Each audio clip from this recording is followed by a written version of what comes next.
West Bengal ಮತ್ತು ಅಸ್ಸಾಂ, ಪಾಂಡಿಚೇರಿ ಈ ಚುನಾವಣೆಯಲ್ಲಿ ಸರ್ಕಾರ ರಚನೆ ಮಾಡುವಂಥದ್ದು. ಅದೇ ರೀತಿ ಕೇರಳದಲ್ಲಿ ನಮ್ಮ ಖಾತೆಯನ್ನು ಇನ್ನಷ್ಟು ಭದ್ರ ಮಾಡಿಕೊಳ್ಳುವಂಥ ದೃಷ್ಟಿಯಿಂದ ಅಲ್ಲಿ ಬಿಜೆಪಿಯನ್ನು ಬೆಳೆಸುವಂಥದ್ದಕ್ಕೆ ನಾಂದಿ ಆಡಿದ್ದಾರೆ. ಸೊ ಇಲ್ಲಿ ಎಲ್ಲ ಕಾರಣಕ್ಕೂ ಇವತ್ತು ನರೇಂದ್ರ ಮೋದಿಯವರ ನಾಯಕತ್ವವನ್ನು ಮೆಚ್ಚಿ ಇಡೀ ದೇಶ ಇವತ್ತು ನರೇಂದ್ರ ಮೋದಿಯವರ ಜೊತೆ ನಿಂತಿದೆ. ಇಂಥ ಸಂದರ್ಭದಲ್ಲಿ ಇಷ್ಟೊಂದು ಅಭೂತಪೂರ್ವವಾದಂಥ ಜಯವನ್ನು ಕೊಟ್ಟಂತ ಬಿಜೆಪಿಗೆ ಈ ಜಯವನ್ನು ತಂದುಕೊಟ್ಟಂತ ನಮ್ಮ ನೇತಾರ, ನಮ್ಮೆಲ್ಲರ ನೆಚ್ಚಿನ ನಾಯಕ, ಈ ದೇಶದ ನೆಚ್ಚಿನ ಪ್ರಧಾನಿ ನರೇಂದ್ರ ಮೋದಿಯವರಿಗೆ ನಾವು ಬೆಂಗಳೂರಿನ ಜನ ಅವರಿಗೆ ಅಭಿನಂದನೆಗಳನ್ನು ಸಲ್ಲಿಸ್ತಾ ಇದ್ದೀವಿ.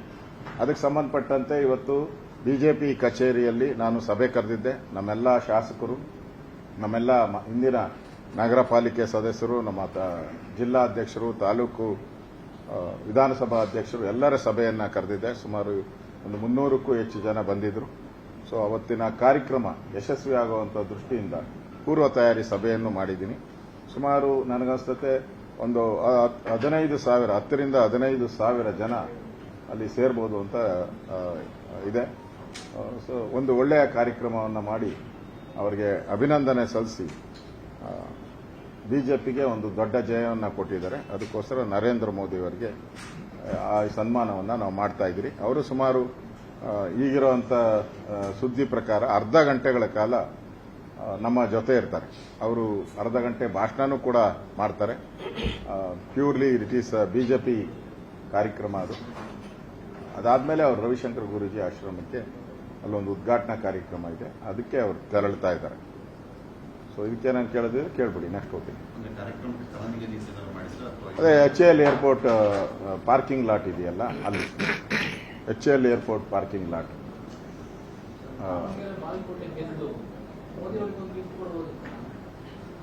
ಆಯ್ತೇನಪ್ಪ.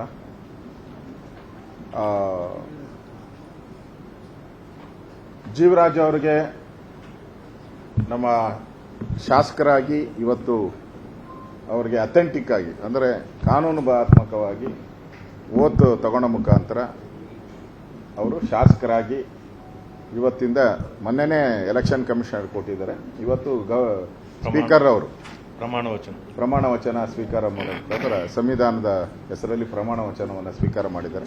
ಇನ್ನು ಅವರು ಅಫಿಷಿಯಲ್, ಹಿಂದೆ ಇದ್ದವರು ಅವರು ಡೂಪ್ಲಿಕೇಟ್, ಈಗ ಅಫಿಷಿಯಲ್ಲು ಒರಿಜಿನಲ್ಲು ಆಯ್ಕೆಯಾಗಿ ಬಂದಿದ್ದಾರೆ. ಸೊ ವೋಟ್ ಚೋರಿ ಬಗ್ಗೆ ಕಾಂಗ್ರೆಸ್ ಅವರು ದಿನನಿತ್ಯ ಮಾತಾಡ್ತಾರೆ.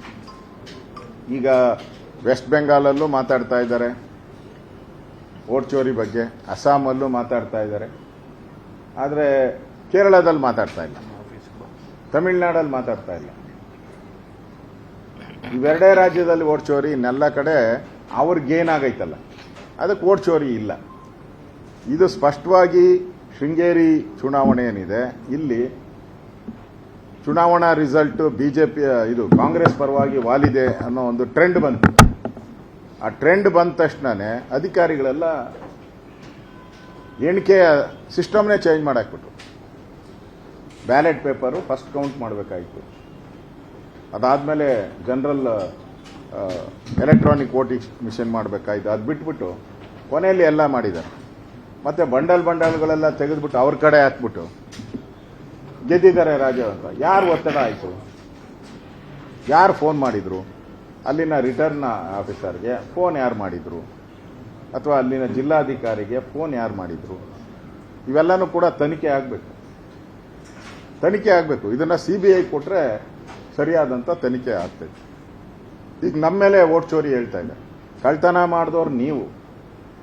ನ್ಯಾಯಾಲಯ ಅದನ್ನ ಎತ್ತಿಡಿದಿದೆ. ಈಗ ನ್ಯಾಯಾಲಯ ಸ್ಪಷ್ಟವಾಗಿ ಹೇಳಿದೆ, ಕೌಂಟ್ ಮಾಡಬೇಕು, ಇಮಿಡಿಯೇಟ್ ಆಗಿ ರಿಸಲ್ಟ್ ಅನೌನ್ಸ್ ಮಾಡಬೇಕು ಅಂತ. ಆ ರಿಸಲ್ಟ್ ಅನೌನ್ಸ್ ಮಾಡೋಕ್ಕೂ ಬಿಟ್ಟಿಲ್ಲ. ಆಮೇಲೆ ನಾವು ಅವ್ರಿಗೆ ರಿಟರ್ನಿಂಗ್ ಆಫೀಸರ್ಗೆ ಕಂಡಮ್ಟ್ ನೋಟಿಸ್ ಕೊಟ್ವಿ. ನಾವು ಕಂಡಮ್ಟ್ ನೋಟಿಸ್ ಕೊಟ್ಟ ಮೇಲೆ ರಾತ್ರಿ 12 ಗಂಟೆಗೆ ಕೌಂಟ್ ಆದ ತಕ್ಷಣನೇ ಕೊಡಬೇಕಾಯ್ತು. ರಾತ್ರಿ 12ವರೆಗೆ ಅವ್ರಿಗೆ ಮಾರನೇ ದಿನ ರಾತ್ರಿ 12 ಗಂಟೆಗೆ ಜೀವರಾಜ್ ಅವರಿಗೆ ಮೆಸೇಜ್ ಆಗ್ತಾರೆ, ನಿಮ್ಮದು ಅಕ್ಸೆಪ್ಟ್ ಮಾಡಿದಿರಿ ಅಂತೇಳಿ. ಅಂದರೆ ಏನು, ಒಂದು ದಿನ ಏನು ಮಾಡ್ತಾ ಇದ್ರು, ಯಾರು ಒತ್ತಡದಿಂದ ತಡೆ ಹಿಡಿದಿದ್ರಿ, ಇದನ್ನು ತನಿಖೆಯ ಭಾಗ ಆಗಬೇಕು. ಕೋರ್ಟ್ ಹೇಳಿದೆ, ಸ್ಪಷ್ಟವಾಗಿ ಹೇಳಿದೆ, ರಿಸಲ್ಟನ್ನು ಡಿಕ್ಲೇರ್ ಮಾಡಿ ಅಂತ ರಿಟರ್ನಿಂಗ್ ಆಫೀಸರ್ಗೆ ಹೇಳಿದೆ. 1 ದಿನಗಳ ಕಾಲ ಪೆಂಡಿಂಗ್ ಯಾಕಿಟ್ರಿ? ನಮ್ದೆಲ್ಲ ಅನೌನ್ಸ್ ಆದ ತಕ್ಷಣನೇ ವಿತಿನ್ 2 ಮಿನಿಟ್ಸ್ ನಮಗೆಲ್ಲ ಕೊಟ್ಬಿಟ್ರು. ವಿತಿನ್ 2-3 ಮಿನಿಟ್ಸ್ ನಮಗೆಲ್ಲ ಕೊಟ್ಟರು ಸರ್ಟಿಫಿಕೇಟ್. ಇವ್ರಿಗೆ 1 ದಿನ 24 ಗಂಟೆ ಯಾಕೆ? ಯಾರು ಒತ್ತಡ ಆಯಿತು? ಈಗ ಗುಂಡಾಗಿರಿ ಅಂತ ಎಲ್ಲ ಕಂಪ್ಲೇಂಟ್ ಕೊಟ್ಟಿದ್ದಾರೆ. ನೆನ್ನೆ ಕೋರ್ಟಲ್ಲೂ ಕೂಡ ಚೀಮಾರಿ ಹಾಕಿದ್ದಾರೆ. ಅವರು ಸರ್ಕಾರಕ್ಕೆ ಚೀಮಾರಿ ಹಾಕಿದ್ದಾರೆ. ಅಂದ್ರೆ ಇಲ್ಲಿ ಕಳ್ತನ ಮಾಡಿರೋದು, ಕದ್ದಿರೋರು ಕಾಂಗ್ರೆಸ್ ಅವರು. ಒಂದು ರೀತಿ ದರೋಡೆಕೋರ ರೀತಿ ಮಾಡಿದ್ದಾರೆ. ದರೋಡೆಗಿಂತ ದೊಡ್ಡ ದರೋಡೆ ಇದು. ನನಗನ್ಸುತ್ತೆ ಕೋಲಾರದ ಮಾಲೂರಲ್ಲೂ ಕೂಡ ಇದೇ ತರ ಆಗಿದೆ. ಅದನ್ನು ಕೋರ್ಟಲ್ಲಿ ನಾವು ಪ್ರಶ್ನೆ ಮಾಡಿದ್ದೀವಿ. ನನಗಂತ ಈ ಸರ್ಕಾರನೇ ದಗಲ್ಬಾಜಿ ಸರ್ಕಾರ ಇದು. ಚೋರಿ ಸರ್ಕಾರ ಪಕ್ಕಾ. ಇದೊಂದು ಚೋರಿ ಸರ್ಕಾರ. ಇವರೆಲ್ಲ ಗೆದ್ದಿರೋದು ಹಿಂಗೆ ಬೋಗಸ್ ಮಾಡಿನೇ ಗೆದ್ದಿರೋಂಥದ್ದು ಸ್ಪಷ್ಟವಾಗಿ ಕಾಣ್ತಾ ಇದೆ. ಅದರಿಂದ ಕಾಂಗ್ರೆಸ್ ಅವರು ಬಿಜೆಪಿ ಮೇಲೆ ಏನೋ ಮಾಡಿಬಿಟ್ಟಿದ್ದಾರೆ ಅಂದ್ರೆ, ಅಧಿಕಾರಿಗಳಿದ್ದವ್ರು ಯಾರು? ನೀವೇ ಕಾಸು ತಗೊಂಡು ಹಾಕಿರೋದು ಅವ್ರನ್ನೆಲ್ಲ, ನೀವೇ ಲಂಚ ತಗೊಂಡು ಅವ್ರನ್ನೆಲ್ಲ ಅಲ್ಲಿ ಹಾಕಿರೋದು. ಅದು ಒಂದಲ್ಲ 2 ಟರ್ಮ್ ಹಾಕಿದಿರ. 3 ವರ್ಷ ಆಗಿದೆ. 3 ವರ್ಷ ಅಂದ್ರೆ 2 ಸರಿ ಬದಲಾಗಿದ್ದಾರೆ ಅಲ್ಲಿರೋರು. ನೀವೇ ದುಡ್ಡು ತಗೊಂಡು ನೀವೇ ಹಾಕಿ ಅವರೇ ಯಾರ ಪರ ಮಾಡ್ತಾರೆ? ಬಿಜೆಪಿ ಪರ ಮಾಡ್ತಾರೆ ಅವರು. ಸುಮ್ಮನೆ ನಾಟಕ. ಕಾಂಗ್ರೆಸ್ ಇದು ದೊಡ್ಡ ನಾಟಕ. ಸೋತಿದ್ದಾರೆ, ಸೋಲ್ನ ಒಪ್ಕೊಬೇಕಾಯಿತು. ಶೃಂಗೇರಿಯ ಜನ ಏನು ಮತ ಕೊಟ್ಟಿದ್ರು ಅದನ್ನ ಒಪ್ಕೊಳ್ಳದೆ ಇವತ್ತು ಬಿಜೆಪಿ ಮೇಲೆ ಆಪಾದನೆ ಮಾಡ್ತಾ ಇದಾರಲ್ಲ, ಅದು ಹೇಡಿತನ. ಕಾಂಗ್ರೆಸ್ಸಿನ ಹೇಡಿತನವನ್ನ ತೋರಿಸ್ತದೆ. ಈಗ ನಾವು ದಾವಣಗೆರೆದಾಯ್ತು, ಒಪ್ಕೊಂಡ್ರಲ್ಲ ನಾವು. ಚುನಾವಣೆ,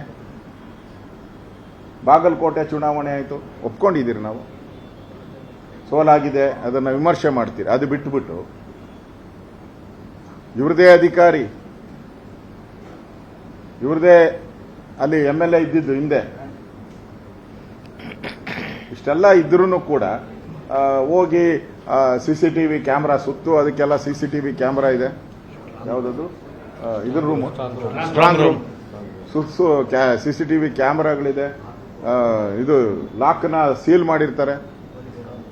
ಪೊಲೀಸ್ ಕಾವಲಿರ್ತೈತೆ. ಆ ಪೊಲೀಸರು ಯಾರು? ಇವ್ರ ಮಾತು ಕೇಳೋರೆ, MLA ಮಾತು ಕೇಳೋರೆ ಪೊಲೀಸವ್ರನ್ನ ಹಾಕೊಂಡಿರೋದು. ಪರಮೇಶ್ವರ ಹೇಳಿದಾರಲ್ಲ, MLA ಯಾರು ಹೇಳಿದಾರೆ ಅವ್ರನ್ನೇ ಹಾಕೊಟ್ಟಿದ್ದೀರಿ ಅಂತ ಹೇಳಿದ್ದಾರೆ. ಅವರೇ ಪರಮೇಶ್ವರ ಹೇಳಿದ್ದಾರೆ. MLA ಕೊಟ್ಟಿರೋರೇ ಹಾಕಿರೋದು ಕಾವಲ್ಗೆ. ಆ ಕಾವಲ್ಗಾರನೆಲ್ಲ ಡೌಟ್ ಬೀಳ್ತಾ ಇದ್ದೀರಾ. ಯಾಕೆ? ನೀವು ಹಾಕಿದ ಕಾವಲ್ಗಾರ ಅದನ್ನ ತಪ್ಪಿಸೋಗಿ ಹೆಂಗೆ ಬಿಜೆಪಿಯವರು ತಿದ್ದುಪಡಿ ಮಾಡಕ್ ಸಾಧ್ಯನ? ಅದರಿಂದ ಇದು ಸೋಲನ್ನ ಒಪ್ಕೊಳ್ಳೋ ಅಂತ ಒಂದು ಮಾನಸಿಕ ಸ್ಥಿತಿ ಇಲ್ಲ ಅವ್ರ ಹತ್ರ. ತಪ್ಪಾಗ್ಬಿಟ್ಟಿದೆ. ಇನ್ನು ರಾಜ್ಯದ ಜನ ಚೀಮಾರಿ ಆಗ್ತಾರೆ. ಇವ್ರು ಗೆದ್ದಿರೋ 136 ಸ್ಥಾನನೂ ಕೂಡ ಹಿಂಗೆ ಗೆದ್ದಿದ್ದಾರೆ ಅಂತ ಜನ ಆಡ್ಕೊಂತಾರೆ ಅಂತ ಭಯದಿಂದ ಈ ತರದ ಹೇಳಿಕೆಗಳನ್ನ ಕೊಡ್ತಾ ಇದ್ದಾರೆ. ಇದು ಹೇಡಿಯ ಪರಮಾವಧಿ, ಕಾಂಗ್ರೆಸ್ಸಿನ ಹೇಡಿಯ ಪರಮಾವಧಿ. ಇದನ್ನ ಜನ ಶಂಸಲ್ಲ.